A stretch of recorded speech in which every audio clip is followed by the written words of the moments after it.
The following video is brought to you by the guys at the Wrecking and Racing Podcast, a NASCAR podcast made by the fans for the fans. Check them out at www.wreckingandracing.com, facebook.com/wreckingandracing, and Twitter at Wrecking and Racing. Hello again, ladies and gentlemen, Saka here, and welcome back to another episode of NASCAR Racing 2003 season, the 2019 mod, and we are at California Speedway in the middle of our West Coast swing. So we went to Vegas, we went to ISM in Phoenix, and we are here in Fontana. 2-mile D-shaped oval, and very fast, very wide, very fun. We've qualified on the outside, front row. Kyle Larson there to our inside. Brandon is back there just a bit in his wreckingandracing.com Toyota Camry. So let's see if we can get a decent start here on Kyle. We will need to pit this race, as per usual, 3x tire wear and fuel consumption, so pit road may be a thing, but looking for that green flag. The green is out, and we didn't get the best start. Almirola looking up top, Kyle Busch looking up top as well. Don't be surprised if we're 4 or 5 wide. There's Brandon down on the bottom white line under Joey Logano and Kyle Busch, and we get into the 10 just a skosh, but keep a hold of it. Kyle right there on that number 10 of Eric Almirola will drop down to the bottom. Running in fourth here, Michael McDowell in that 34 with a very good qualifying run. Jimmy Johnson looking strong as well. So some parity here with 3 Camaros, 1 Ford, and 1 Toyota. And you can see Martin Truex Jr. back there as well in his Toyota. So the manufacturers represented well, 3 and almost 4 wide behind us. That's why we wanted to get a decent start. We didn't want to be trapped behind anyone 3 and 4 wide. Let's look to the inside of Jimmy Johnson here. Kyle Larson led lap 1, and we'll make it look easy, almost do a bit of a slide job on Jimmy Johnson. We lose a little bit of momentum there. He's going to get back to our back bumper, but he might be able to stay in line here. Brandon ducks to the inside as well as Jimmy. Jimmy has a nose. I'm not going to force the issue. We will run the second groove. Looks like Brandon's going to hug that white line and almost split the apron, catching up to Johnson, getting a draft from us. So keep Larson out in front. We will take second, get in front of Jimmy Johnson third, Brandon fourth. And if I know Brandon, he isn't going to sit and wait for Jimmy Johnson too much longer. Usually, this track and Michigan provide very close racing between myself and Brandon. We are very fast here, and I expect that trend to continue. In fact, you can see Brandon to our inside going for second place behind Kyle Larson, and they're 2 wide behind us.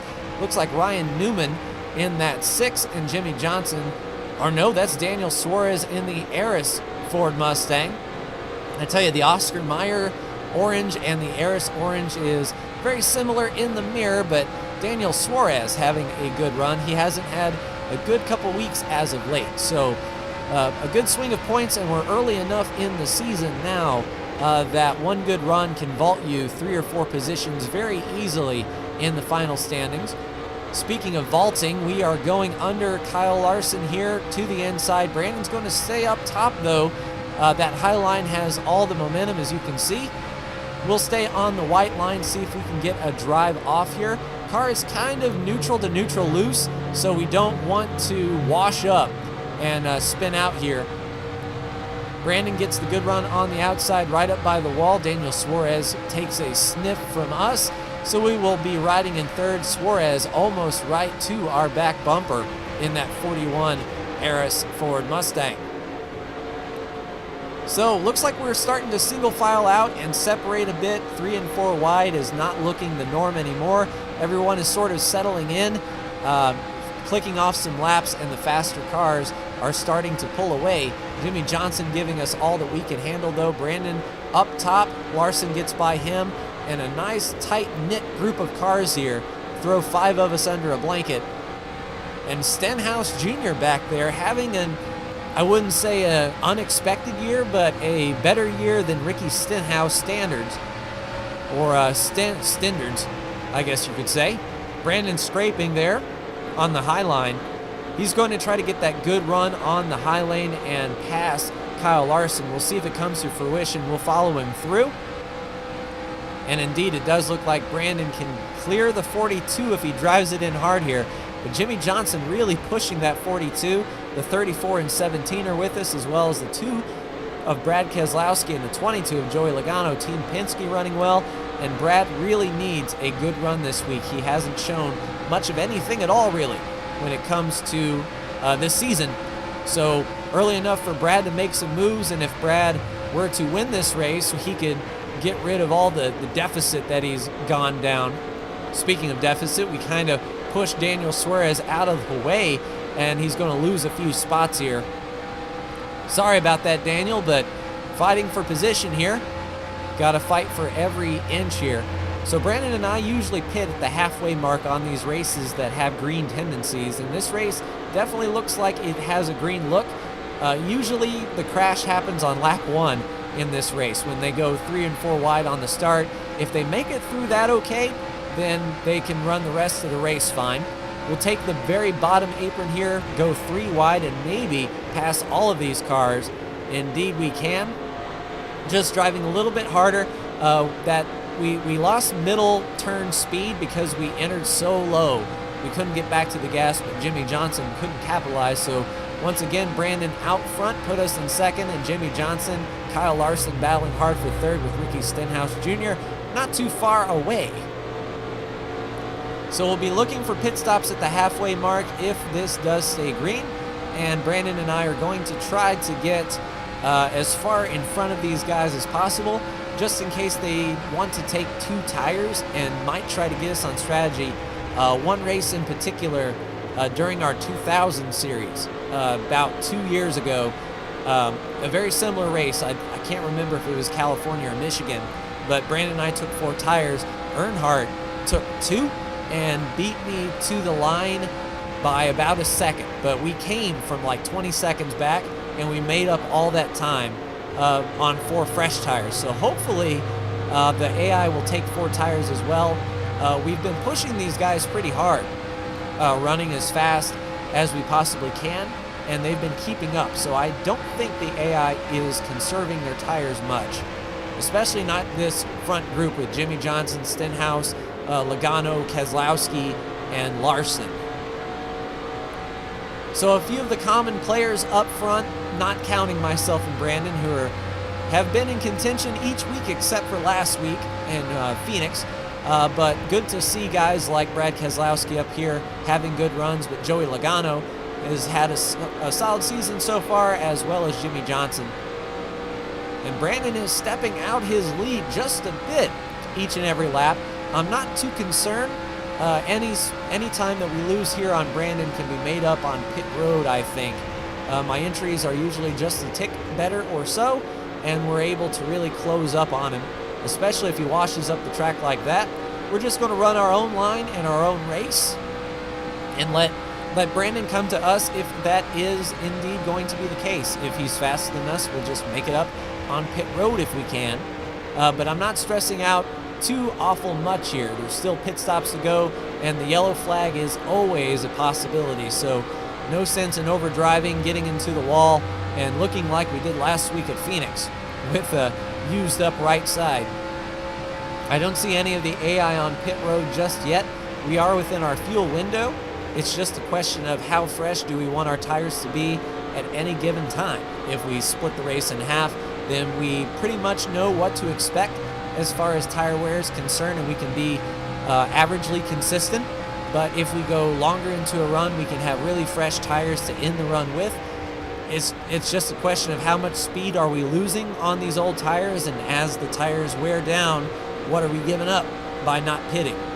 But we're staying out again and just settling in. Brandon going for the most laps led bonus. And we are gapping those guys in third place quite handily. I don't know if the AI is starting to roll back and starting to conserve fuel or tires. I'm not exactly sure how the programming of that goes with AI strategy. Do they actually roll out of the gas a little sooner to save fuel? Or is this point where they've really used up their tires and they're on the struggle bus right now? Not entirely sure. I know they ran us hard, that is for sure. Let's come down pit road this time, and as you can see, we've made up that ground that Brandon got on us. No one but, oh, Brandon a little loose. There he goes. I think he'll be fine. A flying 360 on pit road for Brandon, so we'll be able to gap him a bit. And with that on pit road, that did not bring out the caution. That would have been handy if it did, though. We would have been on pit road past the time the caution came out, so we could do our service just fine, get back on the track before the leaders come around, and, you know, pass everyone when they come down pit road. But we're here, 4 tires and fuel, boys. Let's go.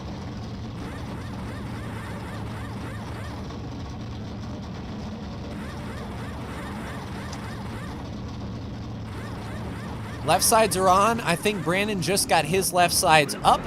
So maybe 2 or 3 seconds we are going to gain on Brandon here. There go the leaders right there. Jimmy Johnson still leading Ricky Stenhouse Jr. and Brad Keselowski. Looks like Kurt Busch has made his way up past the 34. Almirola doing okay. And Joey Logano is really dropping back amongst this group. Bad run for the Gibbs boys. The 18 and the 11 back here behind Elliott. And there's the 8. We have a hole past the 43 that we can merge into. And we're just got to keep an eye out for anyone who's coming to pit road. It looks like everyone's going to be scrambling this time. We'll take the second groove and drive right on by. Larson really out there hanging it out.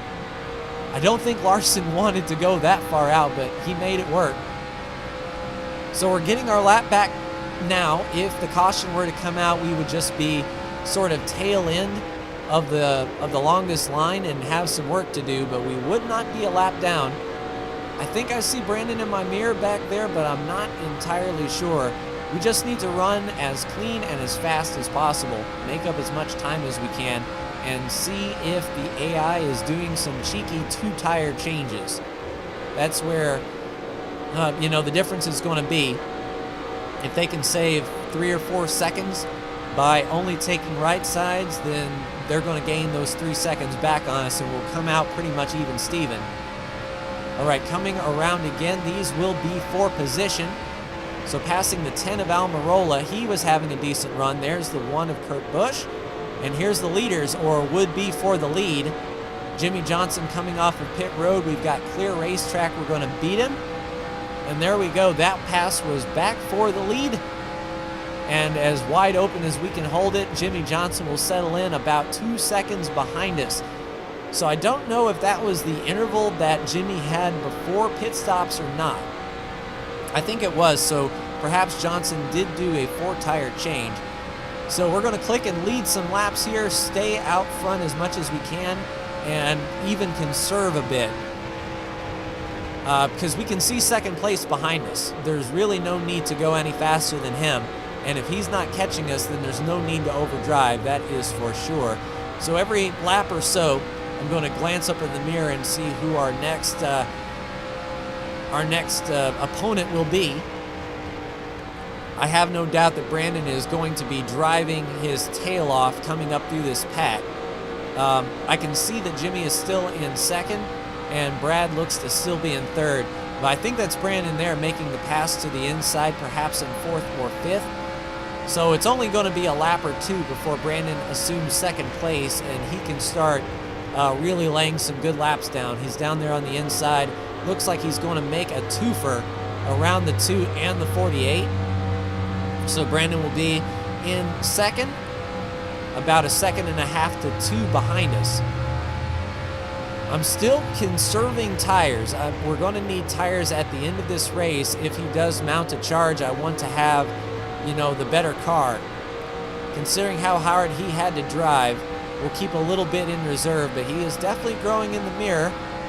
Passing this lap, maybe 3/4 second. So he is really laying down the laps here. I have no doubt that he's going to be grinding the bottom of that car. All right, let's pick back up the speed, get back up to race pace, and stay in front of him if we can. I tell you, as fast as he's going, he may get to us quicker than I anticipate here. Yeah, he's getting right to the bottom, really hooking turn 3 and 4 really well. That's going to propel him down the front stretch. He's going to be there. All right, no more games, no more playing around. We're going to have to really drive now. Yeah, he's getting a really strong pull in the mirror. Let's dive into the corner. Brandon scrapes and we wash up just a little bit. I guess the tires were not as warm as I thought they would be. They didn't stick like I thought, so Brandon will get to the inside. No real threat from third place, so it looks to be just a race between us two. Perhaps next week we'll turn up the AI strength a few more percent. It'd be interesting to have some more AI drivers like really behind us here. So Brandon will plow the way here. We will be right in his tire tracks of the WreckingandRacing.com podcast. Toyota really put some pressure on, see if we can force him to go into the turn a little bit deeper than he's used to. We might be able to turn the tables on him. The most important thing right now is just to run our race and run our line. Don't try to get distracted by what Brandon's doing.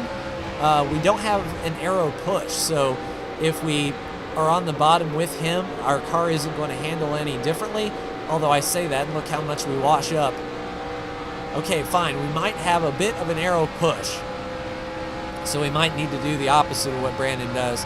He's right there on the apron. We're not going to follow him down there just in case we get stupid and we make a mistake down there. But we'll try to hook the white line better than he can. Especially if he's grinding, that means he's going to be scrubbing speed and we're going to be able to make the most of it. As long as we're within drafting range, I'm not too concerned or worried. And there Brandon goes to the top, we'll go to the bottom. See if we can hook this bottom a little better. He gets the drive. You can see where he picked up the throttle, but our middle of the turn speed really shot up and we're maintaining. White flag is still not in the air, so no need to really push yet. And yeah, Brandon's driving in hard. I was going to the top, and Brandon went to the top that lap as well. It's kind of, anticipate where he's going to go, and if you make the wrong call, you're going to wash up. I think I'll go to the bottom this time. We'll see what he does. Yeah, he's almost a lane off. No, he arcs it to the bottom. Dang it. All right, I think next time I might try the high lane. What we're going to do is really carry off of turn 4. You can see how much ground we gain right there, carrying our middle speed out. That's where we're making our bread and butter. And if we can get a good pull down that straightaway, we can get under him here. Really strong push. We've got him to our outside. Let's make the pass here. All right, so the question of what line he's going to run is now out the window. He's going to run the top. I'll run the bottom, of course, unless something bad happens. Really driving it in, using that apron to turn. He's right there on the outside. We wash up just a bit. Had to crack the throttle a bit so he didn't get into him. White flag in the air. Now it's go time. Now it's for real. Brandon to the apron. We're not going to follow him down there. We'll try to keep turn 1 as smooth as possible. Really drive it in. We've got better tires, I think, than he does. So we'll do some double foot action here. Gas and brake. And yeah, we've got him set up now. Hard off of turn 2. We've got the momentum. He's given us the outside line. That's going to be fine if we really drive it in on the outside and pinch him down. Here we go to the outside. We're going to clear him. Turn, turn, turn, turn, turn, turn. If we let up now, we're done. Into the wall. Oh, Brandon was up there too. Around we go to the start-finish line. I think Brandon's going to win this race on sliding. And where do we finish? I think we came in third. I think I saw Jimmy Johnson cross the line in front of us. But my, what a finish. We did indeed cross the line. That was an intense last lap.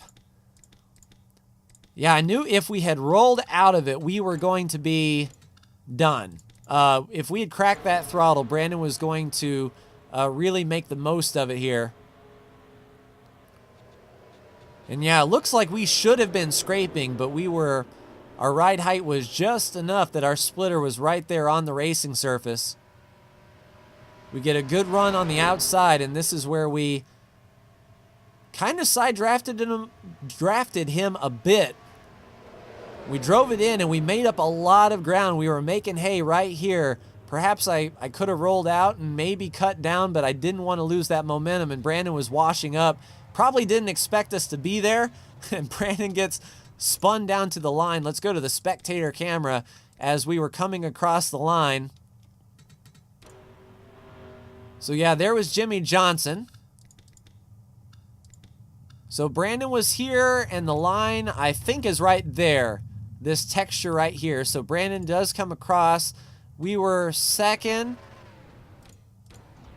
And by the time we crossed the line, Jimmy had got second.